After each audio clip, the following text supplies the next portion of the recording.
ख्वाजा जो है अब्दुल दयावानी है, भूखे को खाना प्यासे को पानी है और भटके को रास्ता है अजमेर में। जैसा भी अभी जज फैसला करेगा वो हिसाब से होगा, लेकिन मेरे हिसाब से ये गलत है, गलत है। ये जो गरीब नवाज साहब के ऊपर जो बोल रहे हैं ना, ये चीज गलत है। ये मेरी थिंकिंग, जो नहीं पढ़े लिखे है ये उन लोगों का काम है। उनको भड़काओ, भड़क जाएंगे। 50-100 की दारू पिला दो, 500-1000 रुपए हाथ में दे दो, भड़क जाएंगे। इंसानियत किसी में नहीं है। पॉलिटिशियंस लोग भी ये सब चीज का फायदा उठाते हैं, हिंदू मुसलमान का। अगर नाम लिया तो भी मेरे को कोई टेंशन नहीं है, मैं डरता नहीं अल्लाह के अलावा और किसी से। और पढ़ा लिखा इंसान रहेगा ना, वो ये कभी हिंदू मुसलमान नहीं करेगा, वो इंसानियत के तौर पे देखेगा।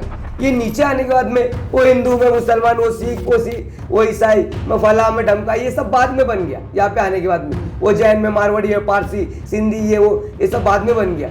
एक जेंट्स एक लेडीज, ठीक है। तो इंसानियत, ह्यूमैनिटी, ये सबसे पहले। अपने से पढ़ लिख करेगा तो क्या बोलेगा, भाई वो हिंदू है मुसलमान तो क्या हो गया, मैं पढ़ लेता हूँ तेरी गीता, तू पढ़ ले मेरा कुरान। मैं खुद ख्वाजा साहब की छठी के टाइम पे खीर बनवाता हूँ, रात भर जागता हूँ, और मेरी गणपति उठाने के टाइम पे मेरे मुसलमान दोस्त लोग मेरे साथ में आते और कलर भी खेलते और गणपति डुबाने के लिए भी सर चलते साथ में। सब किताब रीड कर लिया मैंने बाकायदा। मेरे को गीता का भी नॉलेज बहुत अच्छा है और कुरान करीम का भी नॉलेज मेरे को बहुत अच्छा है। पर अभी जो हाल ही में जो मतलब इंडिया में चल रहा है उस पर आपको क्या, कि अभी जो चल रहा है अजमेर शरीफ दरगाह को लेके कि वो पिटीशन फाइल किया गया, वो बोल रहे शिव का टेम्पल है। फिर एक और जगह पे हो रहा है कि उधर भी ऐसा हो रहा है। तो अभी जो देखो ख्वाजा है ना, ख्वाजा अब्दुल दयावानी है। ख्वाजा जो है अब्दुल दयावानी है, भूखे को खाना प्यासे को पानी है और भटके को रास्ता है अजमेर में। तो ऐसा है कि ख्वाजा साहब हिंदुस्तान के राजा है। तो मैंने एक डायलेक्ट बोला था ख्वाजा साहब के ऊपर से, ओ ख्वाजा, ऐसा करके बोला था मैंने, ओ ख्वाजा महाराज मत करो नाराज, बेच दो एक जहाज भर के डायमंड और 2 जहाज भर के सोने की बिस्किट आज के आज। नहीं होऊंगा पूरी जिंदगी में कभी किसी का मोहताज, बिना दो मेरे सर पे ब्रिटेन की महारानी विक्टोरिया बाई का ताज। नहीं होऊंगा पूरी जिंदगी में कभी किसी का मोहताज, क्योंकि ख्वाजा साहब जो है वो हिंदुस्तान के राजा साहब है। अभी ये जो कोर्ट में पिटीशन जो गया है, आप जो बोल रहे हैं, ये मुद्दे के बारे में मैं आपको कुछ नहीं बोल सकता, क्योंकि ये है कानूनी मुद्दा। इसको अपने को इसके बारे में कुछ मालूम ही नहीं है, नॉलेज ही नहीं है अभी तक, तो अपन इसके बारे में क्या बोलेंगे, कुछ नहीं बोल सकते। जैसा भी अभी जज फैसला करेगा वो हिसाब से होगा, लेकिन मेरे हिसाब से, ये मेरी पर्सनल थिंकिंग है, जो मेरे हिसाब से ये गलत है जी। मैं ये बोल रहा हूँ कि अभी फिलहाल ही गलत है। ये जो गरीब नवाज साहब के ऊपर जो बोल रहे हैं ना, ये चीज गलत है। ये मेरी थिंकिंग है पर्सनल, ये मैं अपनी थिंकिंग बता रहा हूँ कि ये चीज गलत है, ये ऐसा नहीं करना चाहिए करके। पर अभी वो थोड़े सालों से देखा जाए तो हिंदू मुसलमान बहुत हो रहा है, नफरत बहुत हो रहा है। आपको क्या लग रहा है, क्या रीजन होगा कि लोग इतना क्यों, क्योंकि भाईचारा भी बहुत कम हो गया। देखो ये इलिटरेटेड पीपल है जो नहीं पढ़े लिखे है, ये उन लोगों का काम है। उनको भड़काओ, भड़क जाएंगे। 50-100 की दारू पिला दो, 500-1000 रुपए हाथ में दे दो, भड़क जाएंगे। मैं हिंदू, मैं मुसलमान, मैं फला, मैं ढिमका। इंसानियत किसी में नहीं है। इंसानियत कब से जगी? 2019 से, जब लॉकडाउन लगा।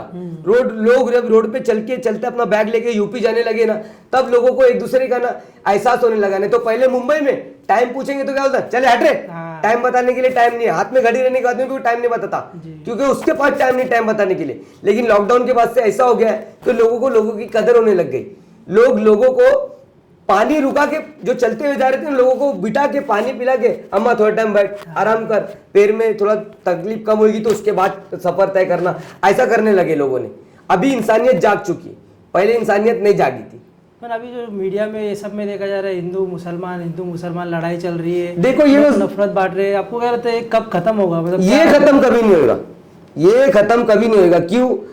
क्योंकि देखो आपकी थिंकिंग मेरी थिंकिंग अलग है, और फिर पॉलिटिशियंस लोग भी ये सब चीज का फायदा उठाते हैं हिंदू मुसलमान का। अपन अभी किसी का नाम तो लेके बोलेंगे नहीं, ताकि अपने पास तक के कोई आवे नहीं।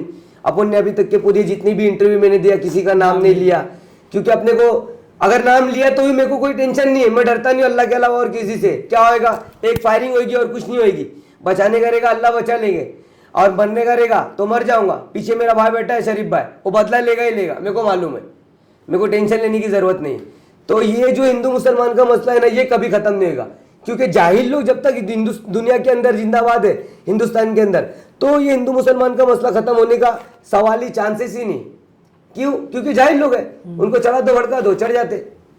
और पढ़ा लिखा इंसान रहेगा ना, वो ये कभी हिंदू मुसलमान नहीं करेगा, वो इंसानियत के तौर पे देखेगा कि भाई अल्लाह ने क्या जात बनाया, 2 जात बनाया, एक आदम एक हवा, एक आदम एक हवा। तो इंसानियत की जात है, वो इंसानियत की जात बनाया ऊपर वाले ने। ये नीचे आने के बाद में वो हिंदू, मैं मुसलमान, वो सिख, वो ईसाई, मैं फला, मैं ढमका, ये सब बाद में बन गया। यहाँ पे आने के बाद में वो जैन में मारवाड़ी है, पारसी, सिंधी, ये सब बाद में बन गया। लेकिन अल्लाह पाक ने जो जात बनाया वो एक ही जात बनाया, एक आदम, एक हवा, एक जेंट्स, एक लेडीज, ठीक है।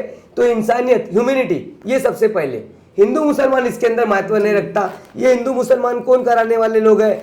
ये जो है इलिटरेटेड पीपल्स है, इन लोग को दिमाग नहीं, ये लोग पढ़े लिखे नहीं है, इसीलिए हिंदू मुसलमान इन लोग करते। अपने ऐसे पढ़े लिखे रहेगा तो क्या बोलेगा, भाई वो हिंदू है मुसलमान है, तो क्या हो गया उसके, वो तू पढ़ ले, तू हिंदू मैं मुसलमान, तू पढ़ ले, मैं पढ़ लेता हूँ तेरी गीता, तू पढ़ ले मेरा कुरान जी। और क्या इच्छा है, और क्या बोलूं, बोलो भाई। पर कुछ तो रहेगा ना स्टॉप करने लगे, क्योंकि भी ऐसे ही चलते रहेगा तो ये चीज स्टॉप नहीं होगी, क्योंकि इलिटरेटेड पीपल्स है ना, आज नहीं तो कल नहीं तो परसों ये होएगा ही होएगा।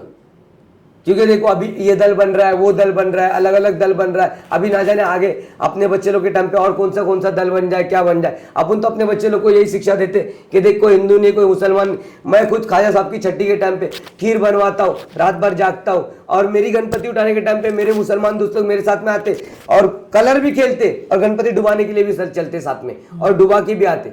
तो अब हम लोग ही जब हिंदू मुसलमान का भेद नहीं रखते तो क्या, ये जो गांव खेड़े के लोग हैं ना, जिनको दिमाग नहीं है, ये उनका काम है हिंदू मुसलमान करवाना। बाकी मुंबई में तो आप देखेंगे मोस्टली हिंदू मुसलमान इतना लोग नहीं करते। हाँ। ज्यादा करके सब बाहर साइड ही, गांव साइड के लोग ही करते। मैंने भी सुना है कि कभी भी रूम लेने जाओगे तो पहला पूछते हिंदू है मुसलमान है, ऐसा भी बहुत होता है। होता है, कोई पूछता है हिंदू, मैं मुसलमान को नहीं रखूंगा, मैं हिंदू को रखूंगा, मैं फैमिली वाले को नहीं रखूंगा, मैं इसको रखूंगा। होता है, वो उसकी थिंकिंग, क्योंकि वो उसका रूम है, वो अपनी मर्जी से जिसको दे, उसका रूम है, उसने कसम खा लिया मैं हिंदू को ही दूंगा तो हिंदू को ही दे। अगर तेरे को भाड़े से मतलब रहता तो तू मुसलमान को भी दे। अभी देखो मेरी 3 महीने मेहनत से अपने 4 माले की मेरा घर है, अल्हम्दुलिल्लाह, अल्लाह का शुक्र है। रहने वाले सब मुसलमान है, इसके अंदर रहने वाले सब मुसलमान है, नीचे खाली मैं रहता हूँ हिंदू। मैं सोचा कभी ऐसा कि मुसलमान को क्यों दूं, हिंदू को क्यों नहीं दूं, हिंदू को देता हूँ मुसलमान को नहीं देता हूँ, दिया है ना। नहीं, अपने को क्या है, तुम रहो अच्छे से रहो, बस अपनी फैमिली के साथ रहो, ऐसा है अपनी थिंकिंग। और मेरे एरिया में 99% मोमिटन है और 1% हिंदू है, और पूरे मोमिटन लोग की जान हूं मैं। सब लोग मेरे को इतना मानते, ये मेरे एक इशारे पे, मेरे बोलने पे, मेरे एक इशारे पे गदर मच जाए, दंगा हो जाए, अगर मैंने इशारा कर दूं तो इतना मेरे को मानते और इतना मेरे को चाहते मेरे एरिया वाले लोग। क्योंकि मैं हर किसी के मैयत में भी जितना होता है उतना करता हूँ। किसी का कोई नहीं लावारिस बॉडी है, चल भाई पानी गर्म कर दिया, उसका कर दिया, मिला दिया, कब्रिस्तान ले गया, दफना दिया, कर दिया, जो गया हो गया। अल्लाह देने वाली जात अल्लाह की है, देने वाली जात अल्लाह की। अल्लाह क्या बोलता है, मैं देने के लिए बैठा हूँ। तू हलाल से मांग, चाहे हराम से मांग। तू हराम से मांगेगा मैं तेरे को हराम से भी दूंगा, तू हलाल से मांगेगा मैं तेरे को हलाल से भी दूंगा। शर्त ये तू मांगता कौन से हिसाब से, वो देने बैठा है, वो तो देता ही ना। अब मैं इतना इंटरव्यू अभी आपका जितना क्वेश्चन पूछा हूँ, मैं हर बार आपसे अल्लाह के बारे में सुन रहा हूँ, मुसलमान के बारे में क्या मैं मुसलमान के बारे में इसीलिए बता रहा हूँ आपको, क्योंकि मेरे 99% सब लोग दोस्त लोग मुसलमान हैं, और मेरा पूरा बचपना मुसलमान लोग के साथ में गया। मेरे पूरे दोस्त लोग मोमिटन है, सिर्फ मुश्किल से मेरे 3 या 4 दोस्त हिंदू है, बाकी सब मोमिटन ही थे।